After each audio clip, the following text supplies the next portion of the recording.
Okay, good evening mga lods.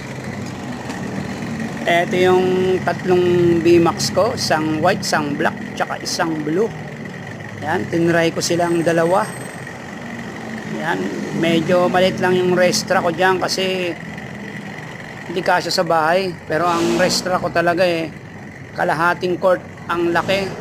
Dahil nung 90s nagtitinda ako at nagpapalaro.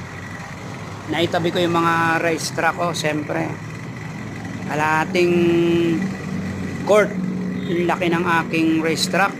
Yan, yung aking racetrack ano yan kung hindi yan oldie, SGH. Alam ko SGH yan dahil sikat dati rin yung mga SGH, magaganda rin yung quality ng SGH. Yan kasi yung mga gamit ko dati, SGH, oldie. Yan. Kaso sumikat talaga yung Tamiya Pero kung sa quality, pare-parehas pantay-pantay Pati sa presyo, pantay-pantay din Kaso lang yung mga oldie at saka yung mga HGH, mga kakaiba yung mga cowl nila, yung mga chassis nila, pati yung mga palamuti, kakaiba. Kaya nagustuhan ko yung oldie at saka yung HGH. Saka matibay yung HGH, matibay yung racetrack mga lodi. Yung dalawa lang ang inano ko dyan, tinry ko lang.